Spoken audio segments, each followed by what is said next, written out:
Strap on your tanks and dive right in. Underwater Videographer is live right now. From this moment on, you will now be known as Sharkbait. Thanks for tuning in to the Underwater Videographer Podcast. Get ready to learn what it takes to shoot video underwater from diving's brightest documentary filmmakers, videographers, and journalists. Sharkbait! Welcome, brother Sharkbait. Get ready to explore the depths with the Underwater Videographer Podcast. Sharkbait! Enough of the Sharkbait. Sharkbait! I'm Marshall Karp, and with me today is Glenn Goodrich. Glenn is the video supervisor and the manufacturing engineer for Ikelite Underwater Systems. This is a behind-the-scenes look at the making of the Ikelite underwater video housings for camcorders. Hello, Glenn. How are you doing today? Good, very well. How are you? Oh, we're fine. We're fine. Well, Glenn, I think to start off here, I think this is a very unique behind-the-scenes look for our listeners, and they should find it interesting. First up, could you give me some of your background? Well, I've been here at Ikelite for over 20 years. I came out of a machining background. I made jet engines for a few years before I got here, which is a total reversal of what I've learned. I have a BS degree in manufacturing engineering through Purdue University. To make a long story short, I've just been here that long because I met Ike actually when I was a gas pumper and in high school, and we became friends after that. So he gave me a job after that, and I never wanted to leave. So. And what did you start out as? Well, I just started out as a regular grunt here because, 20 years ago, we didn't have that many employees here. So I did about a little bit of everything here and set up a lot of the machining processes and all that stuff back then. So, and then we finally graduated up to the newer technology of CNC machines and everything here over the last few years. So I've kind of been in charge about getting all those online. Excellent. Okay, well, can you tell us about the conception, prototyping, and the building of the housings? What kind of a process is that like? Well, I mean, it also depends on the camcorders that we do. I mean, most of our probably product line is probably, I'd say, 80% of the Sony cameras. Yeah, I was going to ask you, how do you choose the camcorders for the housings? Well, I mean, we just I actually go in and touchy-feel all the camcorders that my Sony dealer can get into town. We are a JVC dealer, so we do have a leg up on JVC, getting JVC cameras in the door. So we do go up to the pre-shows and stuff like that so we can kind of get a heads up on what's coming out. But for Sony's, we kind of have to just wait to see the dealers on what they get in, and then I go in and kind of pick and kind of see what's selling. Because some models may outsell others drastically, and some may be real dogs. I mean, some just don't really transfer over well to underwater video, and so that's where we go in and kind of evaluate the camera to see what kind of lux rating it has, that kind of thing. If it's going to be good in low light or not, how complicated all the controls are going to be since our housings are mechanical controls. So, we got to work all that out before, we feel we can do a good product. Interesting. That's interesting. So tell us about the process. What materials do you use? Well, a lot of our housings are molded polycarbonate, and then we have an acrylic backplate that we CNC machine. And we also do CNC machining on the housings and things like that. We have a rotary table here. We can rotary drill a lot of cases. We do a lot of secondary machining and drilling operations here, and then then it goes off to assembly. So those are basically the biggest. We do have some housings that are round tubes that are in aluminum rings, but those are basically all the components that we have. I mean, our gland bodies and our shafts are stainless steel and brass, and then, of course, our O-rings, stuff like that, are obviously X-quad rings, which Ike was one of the premier guys about setting that up. You ever do any custom-built housings? Yes, we did. We used to do customized housings when we could fit it in our production schedule. But over the last 3 or 4 years, we've just been too busy with production that we've just stopped all customs at this time. How did you decide on the mechanical controls? Well, it all really depends on the camcorder. It's really manipulating a shaft to get it to do what you want to do in the water that is not really an abnormal way of what you normally work your hand. So, if you come up with a complicated control on how to do something that's not very friendly in the water, it's not really a really good balance. So the trick is to try to make it simple. That way the operator, a guy who's never picked it up before in his life, can see how it works and easily use it. So that's the end, what we try to design in the product, to make it easy to use right out of the box. Because we get a lot of people who don't read the instructions. Oh, yeah. And, that's one of the downfalls, is that sometimes if people don't read the instructions, they don't know some of the tricks that you have to do to load cameras and things like that. And then that's when I normally get the phone calls, and I'll ask them to read their instructions, and then, if you have a problem, then give me a ring. But, other than that, it's pretty minor. That is good advice for our listeners. Read the instructions first. Yeah, that's right. That would be. Yeah, this is great. Well, what can you tell us about the quality control and testing that they go through?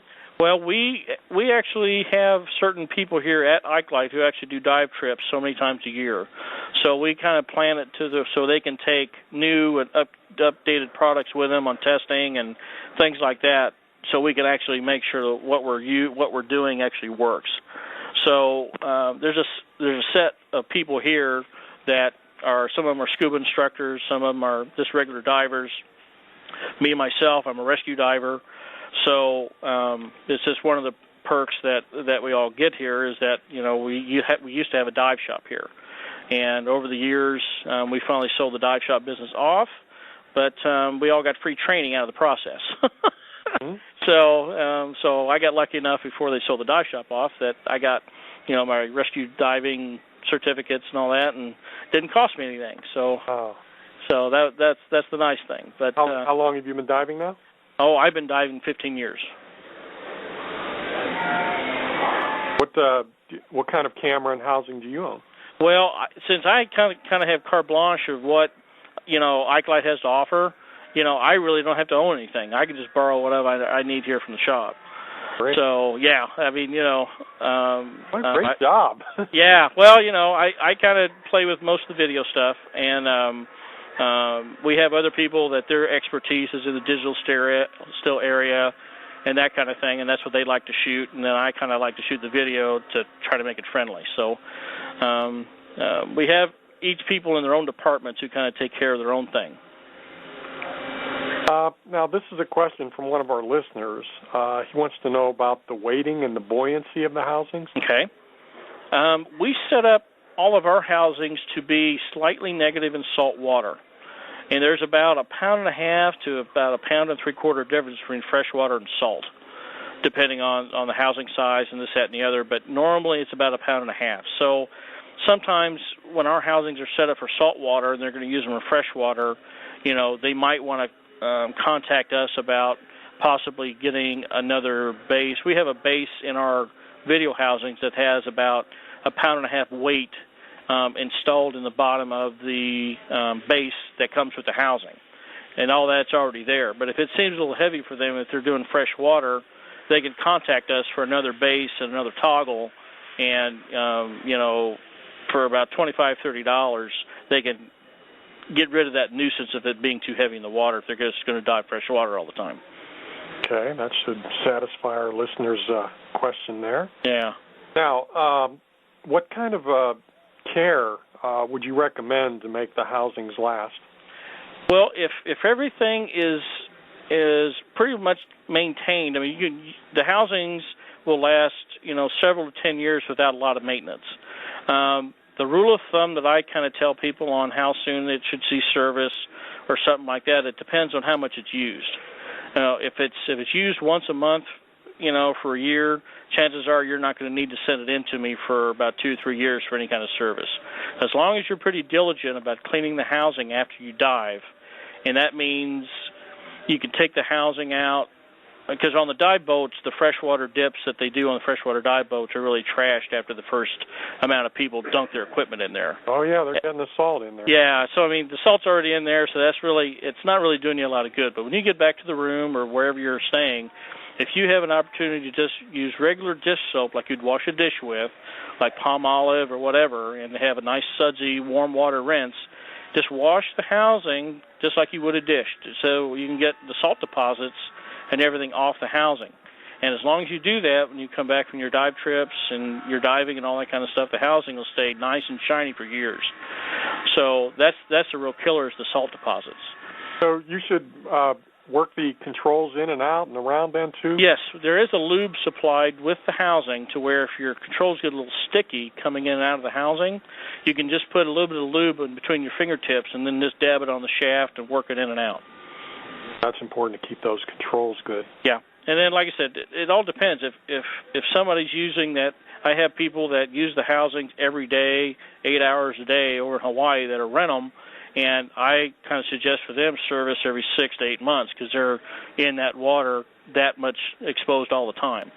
So, it just all depends on what your diving habits are. Now, can you tell us, do you know about the warranty policy on them? Yes.